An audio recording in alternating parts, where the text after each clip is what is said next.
गोपाल अपनी माँ शांता, पत्नी दीपा और बेटी रिंकी के साथ एक गांव में रहता था। पहले तो गोपाल के पास काफी जमीन थी और खेती का काम भी अच्छे से चल रहा था, पर माँ की बीमारी के चलते धीरे धीरे उसकी सारी जमीन बिक जाती है और अब गोपाल के पास खेती के लिए जमीन भी कम हो जाती है। उसका परिवार पहले से ही गरीब था, पर अब उसकी हालत और भी खराब हो जाती है। घर की जरूरतों को पूरा करने और माँ के इलाज के लिए गोपाल ने गांव के जमींदार से पैसे उधार लिए थे। गोपाल के पास कुछ खेती की जमीन तो बची है, उस पर इतना अनाज नहीं हो पाता कि उसका गुजारा चल सके। खेत में होने वाले आधे अनाज को वो अपने और अपने परिवार के लिए रख लेता था और जो बच जाता था उसे बाजार में बेचकर जो पैसा मिलता उससे वो अपना कर्जा और घर के बाकी खर्चे चलाता था। पर अब तो खेती आधा रह गया था, तो उससे होने वाला अनाज भी आधा हो गया। कर्ज के पैसे चुकाने में भी बड़ी मुश्किल हो रही थी और साथ साथ घर खर्च के लिए भी पैसे नहीं बच रहे थे। एक दिन जमींदार गोपाल को अपने पास बुलाता है और कहता है, गोपाल, कर्ज की रकम कब चुकाएगा? मालिक, आपको तो पता है ना मेरी हालत के बारे में। मैंने क्या तेरा ठेका ले रखा है? मुझे मेरे पैसों से मतलब है। कब देगा ये बता। मालिक, अभी तो नहीं है मेरे पास, पर जैसे ही फसल बिकती है सबसे पहले आपके पैसे देने की कोशिश करता हूँ। कोशिश नहीं, मुझे मेरे पैसे चाहिए। मालिक, घर में बीमार बूढ़ी माँ है, माँ के इलाज के लिए पैसे नहीं हो पाते मेरे पास, तो आपको कहाँ से दूं मैं पैसे? ऐसा कहकर गोपाल रोने लगता है। तब जमींदार गुस्से में कहता है, देख गोपाल, मुझे ये मगरमच्छ के आंसू मत दिखा। अगर 2 महीने में तूने मेरे पैसे मुझे नहीं दिए तो मैं तेरा घर और खेत तुझसे छीन लूंगा। पर मालिक, अगर आप हमारा घर ले लोगे तो हम रहेंगे कहाँ? नहीं मालिक, ऐसा मत करिए। ऐसा कहकर गोपाल जमींदार के पैरों में गिर जाता है। मालिक, आप तो देख ही रहे हैं इस बार बारिश कितनी ज्यादा हो रही है, फसलें भी खराब हो रही हैं। कौन खरीदेगा खराब फसलों को? अरे भाई, बारिश ज्यादा हो रही है तो इसमें मेरी क्या गलती है? मैंने कराई है क्या बारिश? चल अब निकल यहाँ से। अब 2 महीने बाद आऊंगा तेरे घर में, तब तक पैसे दे दिए तो ठीक है, वरना अपने रहने के लिए कोई और ठिकाना देख लेना। ऐसा कहकर जमींदार गोपाल को धक्का देता है और गोपाल वहाँ से बिना कुछ बोले रोता हुआ निकल जाता है। अपने पिता को आता देख रिंकी चिल्लाते हुए गोपाल के पास जाती है और कहती है, पापा, आप आ गए। वो तुरंत आंसू पोंछ लेता है और कहता है, अरे रिंकी बेटा, तुम क्या कर रही हो यहाँ? आज तुम अपनी सहेली के घर खेलने नहीं गई क्या? बस बाबा, जा रही हूँ। आपको देखा तो रुक गई थी। बाबा देखो ना, मेरे कपड़े कितने खराब हो गए और अब तो सर्दियाँ भी आने वाली हैं। इस बार सर्दी से बचने के लिए मेरे लिए अच्छे से कपड़े ले आना। अपनी बेटी की ये बात सुनकर गोपाल डबडबाई आंखों से उसकी तरफ देखता है और कहता है, हाँ रिंकी, बाबा तुम्हारे लिए इस बार सर्दी से बचने के लिए अच्छे कपड़े लेकर आएंगे। वहाँ खड़ी दीपा गोपाल को देखकर सब समझ जाती है और वो रिंकी से कहती है, अरे रिंकी, देखो बाबा भी थक कर आए हैं, तुम जाओ अपने दोस्तों के साथ खेलो। कब से तुमको बुला रहे हैं बेटा। हाँ माँ, मैं जा रही हूँ, आती हूँ बाबा थोड़ी देर में। ऐसा कहकर रिंकी वहाँ से चली जाती है। रिंकी के जाने के बाद दीपा अपने पति गोपाल से पूछती है, क्या हुआ जी, क्यों परेशान दिख रहे हो? जमींदार के पास से होकर आ रहा हूँ। उसने कहा है अगर 2 महीने में उसका पैसा नहीं दिया तो वो मेरा ये घर और मेरा खेत सब ले लेगा, और सर्दियाँ भी आने वाली हैं। हम कहाँ जाएंगे, कुछ समझ में नहीं आ रहा। ऐसा कहकर गोपाल की आंखों में आंसू आ जाते हैं। अपने पति की आंखों में आंसू देखकर दीपा गोपाल के कंधों पर प्यार से थपथपाते हुए कहती है, आप चिंता मत करो जी, सब ठीक हो जाएगा। हमने कभी किसी का बुरा नहीं चाहा, तो भगवान इतना निर्दयी कैसे हो सकता है हमारे साथ? आप देखना, कोई न कोई तो हल निकल ही आएगा। गोपाल की माँ शांता अंदर पलंग पर लेटे लेटे गोपाल और दीपा की बात सुन लेती है। वो गोपाल को अपने पास बुलाती है। गोपाल, ओ गोपाल, जरा यहाँ तो आ। गोपाल अपनी माँ की आवाज सुनकर अंदर जाता है और कहता है, क्या हुआ माँ? यहाँ आ बेटा, मेरे पास बैठ। तू मेरी चिंता मत कर बेटा, मेरा तो समय आ गया है। पता नहीं कब भगवान का बुलावा आ जाए और मुझे जाना पड़ जाए। शुभ शुभ बोलो, ऐसा क्यों बोल रही हो तुम? देख बेटा, मैंने तेरी और बहू की सारी बात सुन ली थी। मैं तो बस इतना कह रही थी कि तू जो मेरी दवाइयों पर इतना पैसा खर्च करता है ना बेटा, वो अब मत कर। तू अपना कर्ज उतार और अपनी जमीन और घर बचा। अगर ये भी तेरे हाथ से चला जाएगा तो क्या होगा तुम लोगों का? गोपाल सर झुकाए चुपचाप अपनी माँ की बातें सुन रहा था। तब वो कहता, माँ तू ऐसा क्यों बोल रही है? मेरे पास 2 महीने का समय है ना, मैं सब ठीक कर दूंगा। चल अब ज्यादा बात मत कर, तेरी तबीयत ज्यादा खराब हो जाएगी। और अब सो जा, किसी चीज की जरूरत हो तो बुला लेना मुझे। ऐसा कहकर गोपाल भी सोने चला जाता है। कुछ समय बाद बरसात इस बार कुछ ज्यादा ही हो रही थी, तो गोपाल की आधी फसल भी खराब हो गई थी। बरसात के बाद सर्दियां भी शुरू होने लगी थी और गोपाल के 2 महीने भी लगभग खत्म होने वाले थे, और वो ना तो पैसों का इंतजाम कर पाया था और ना ही ढंग से अपनी माँ का इलाज। शांता की तबीयत अब ज्यादा खराब रहने लगी थी, जिसे देखकर गोपाल की चिंता कुछ ज्यादा ही बढ़ने लगी थी। उसने गांव के लोगों से कुछ पैसे मांगने की कोशिश की, पर कोई भी उसकी मदद करने को तैयार नहीं था। गोपाल और उसके परिवार के पास सर्दी से बचने का कोई साधन भी नहीं था। पैसे न होने की वजह से वो अपनी माँ को ठंड से बचाने के लिए कंबल भी नहीं खरीद पा रहा था। अपनी माँ को फटे पुराने कंबल में ठंड से कांपते हुए देख उसको बिल्कुल भी अच्छा नहीं लगता। ऐसे ही एक दिन वो अपनी पत्नी से कहता है, दीपा, अब कैसे मैं तुम लोगों को बेघर होने से बचाऊं? ऊपर से ये सर्दियां, कैसे बच पाएंगे हम ठंड से? माँ की हालत तो वैसे ही खराब हो रही है। दीपा चुपचाप अपने पति की बातें सुन रही थी। उसको पता था कुछ नहीं हो सकता, वो अब अपना घर और जमीन खो देंगे। लाचार खड़ी दीपा कभी अपने पति को देखती तो कभी अपनी बेटी रिंकी को। गोपाल भी चुपचाप बैठकर यही सोचता रहता है कि अब वो क्या करेगा जब उसके पास घर और खेती नहीं बचेगा। ऐसे ही दिन गुजरते गए और फिर एक दिन गोपाल के घर जमींदार पहुंच जाता है। जमींदार को वहां देखकर गोपाल को ये समझने में देर नहीं लगती कि उसके और उसके परिवार के साथ क्या होने वाला है। क्यों रे गोपाल, हो गया पैसे का इंतजाम?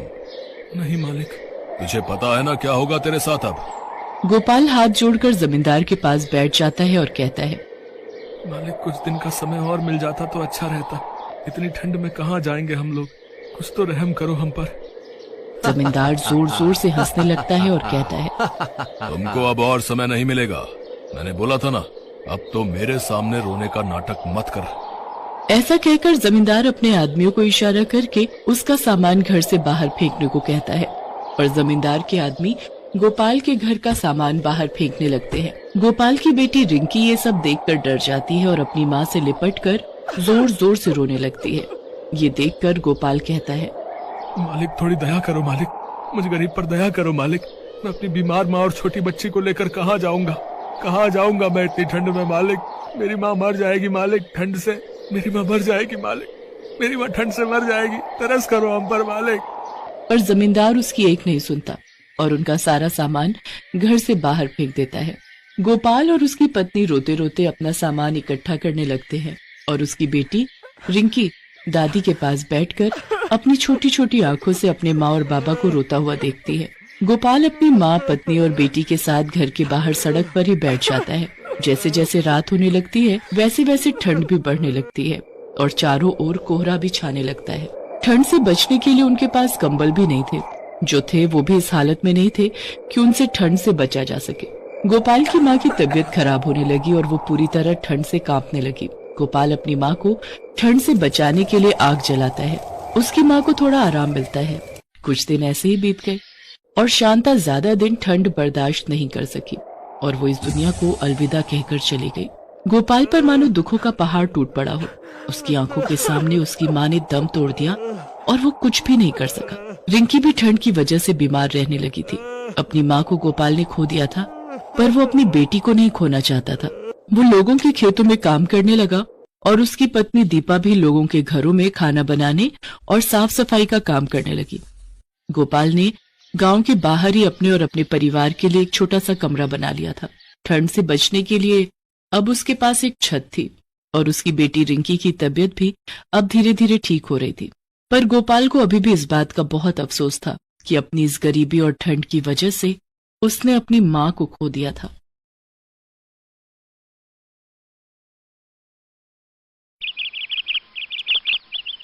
शंकर अपनी पत्नी सुनीता और 2 बच्चों के साथ गांव में रहता था। शंकर मजदूरी का काम करता था, पर उसकी आमदनी बहुत कम थी। सुनीता स्वेटर बुनने का काम करती थी और उस काम से वो थोड़े बहुत पैसे कमा लेती थी।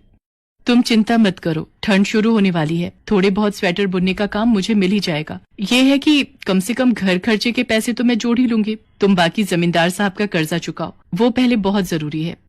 हाँ, उसी की तो चिंता है। ब्याज भी बढ़ता जा रहा है, पर जितना काम करता हूँ सारा कर्जे में चला जाता है। शंकर जो भी कमाता था सारा कर्जा उतारने में चला जाता था, इसलिए सुनीता स्वेटर बुनने का काम कर लेती थी। सुनीता बहुत सुंदर स्वेटर बुनती थी, तरह तरह के डिजाइन वाले स्वेटर, टोपा, मोजे, कार्डिगन। सुनीता इन सब की अच्छे से बुनाई करना जानती थी, पर गांव में उसे इस काम के पैसे ज्यादा नहीं मिल पाते थे। गांव के लोग अपने हिसाब से ही सुनीता को स्वेटर बुनाई के पैसे देते थे। सुनीता, 150 रुपए तो तू ज्यादा बोल रही है, छोटा सा ही तो स्वेटर बनवाना है, 50 रुपए रख ले, इससे ज्यादा मैं नहीं दे सकती। पर काकी, ऊन बहुत महंगी हो गई है, आप तो ऊन के पैसे भी नहीं दे रही हो।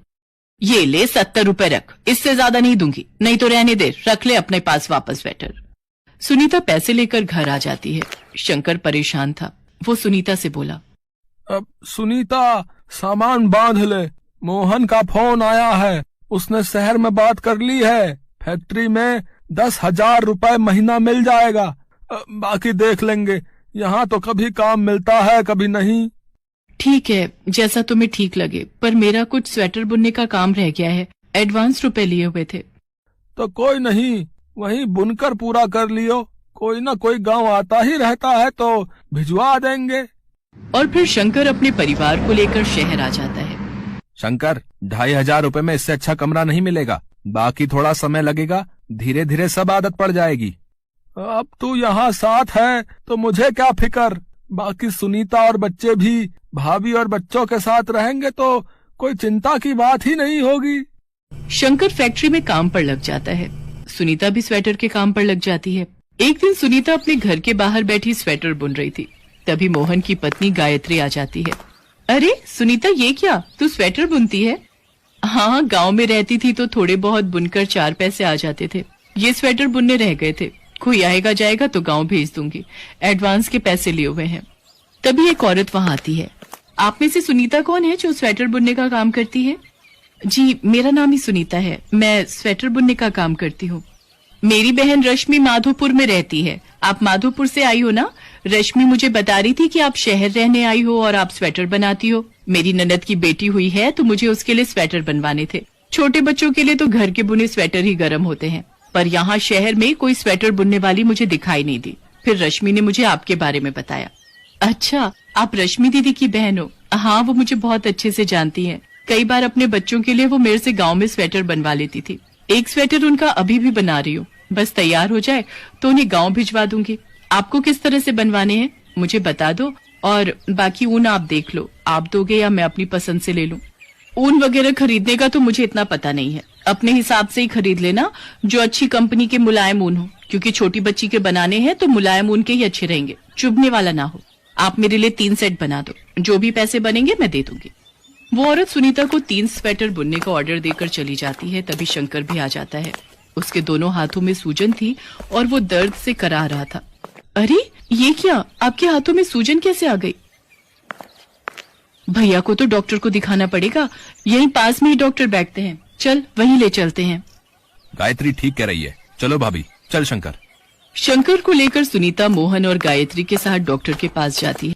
मशीन पर काम करने के कारण इनके हाथों में सूजन आ गई है। इससे पहले उन्होंने कभी मशीन पर काम किया है? नहीं डॉक्टर साहब, गांव में तो मजदूरी और खेतीबाड़ी का काम करता था, यहाँ पहली बार आया हूँ, अभी 1 महीना ही हुआ है काम करते हुए। बस यही वजह है, अभी कम से कम 2 महीने मशीन पर काम बिल्कुल नहीं करना, नहीं तो ये सूजन बढ़ने से शरीर को नुकसान हो सकता है। पर डॉक्टर साहब, मैं काम नहीं करूंगा तो बड़ी मुश्किल हो जाएगी। और अगर आराम नहीं किया तो शरीर भी तो खराब हो जाएगा, इसलिए कम से कम 2 महीने दवाई लो, उसके बाद मशीनों के काम की जगह कोई और काम ढूंढना। शंकर परिवार के साथ शहर आया था कि यहाँ कमाकर गांव में जमींदार का कर्जा चुका देगा, पर यहाँ आकर तो उसकी परेशानी बढ़ गई। कुछ दिन बाद सुनीता ने उस औरत के 3 सेट बुनकर दे दिए। ये स्वेटर तो आपने बहुत ही अच्छे बुनकर दिए, मेरी ननद को भी बहुत पसंद आए हैं। वो पूछ रही थी आप बड़े लोगों के भी स्वेटर बना सकते हो? जी मैं बना दूंगी, बाकी अगर कोई और भी पूछे तो आप बता देना, मेरी थोड़ी कमाई हो जाएगी। क्या हुआ, तुम थोड़ा परेशान दिखाई दे रही हो? गांव से शहर आए थे कि थोड़ा काम चल जाएगा, पर शहर आते ही पति की तबीयत खराब हो गई। डॉक्टर ने उन्हें 2 महीने आराम के लिए बोला है और उसके बाद भी मशीनों का काम मना किया है। वही सोच रही थी कि थोड़े बहुत स्वेटर बुनकर दे दूं तो खर्चा निकल आएगा। आजकल सर्दियां भी शुरू होने वाली हैं, तो लोगों को बनवाने हो तो आप पता कर लेना। हाँ हाँ, मैं पड़ोस में भी कह दूंगी, तुम चिंता मत करो। औरत स्वेटर के पैसे देकर चली जाती है और अपने आस पड़ोस में सुनीता के बारे में बताती है।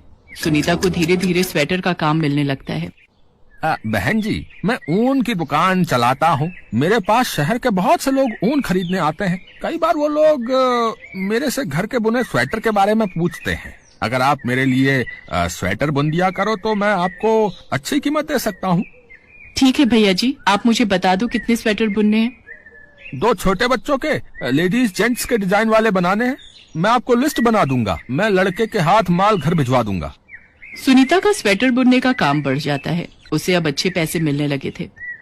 सुनीता, मैं सोच रहा था तुम गायत्री भाभी की भी मदद ले लिया करो तो तुम्हें सहारा रहेगा। अकेले तुम थक जाती हो, बाकी माल पहुंचाने का काम मैं कर लूंगा। हाँ, तुम ठीक कह रहे हो। मोहन भैया के भी तो घर खर्चे हैं, किराया, राशन। बाकी गायत्री भाभी जिस घर में काम करती थी वो घर भी छूट गया है। मैं आज ही उनसे बात करती हूँ। सुनीता गायत्री को भी अपने साथ काम के लिए कह देती है।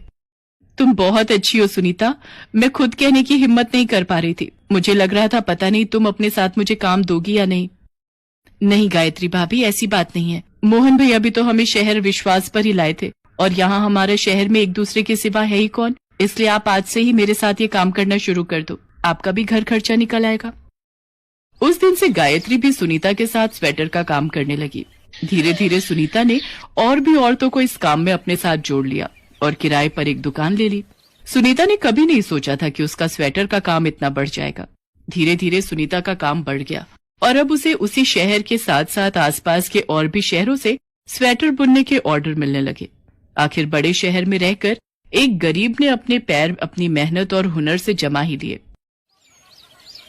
मोहन, गायत्री भाभी, मैं तो हिम्मत हार गया था, पर सुनीता ने सब कुछ संभाल लिया। आज जमींदार का 1 रुपया भी मैंने कर्जा नहीं देना, सब सुनीता ने उतार दिया। आप सही कह रहे हो शंकर भैया, आज सुनीता भाभी के कारण आपके बच्चों के साथ साथ मेरे बच्चे भी स्कूल जाने लगे हैं। नहीं तो अकेले मोहन इतना नहीं कमा पाते थे कि हम बच्चों को स्कूल में पढ़ा लिखा सके। आज ये सपना भी साकार हो गया। इस बात को सुनकर सुनीता मुस्कुरा देती है। आज उसके चेहरे पर एक सुकून था, क्योंकि उसने अपनी मेहनत और लगन से ये मुकाम पाया था।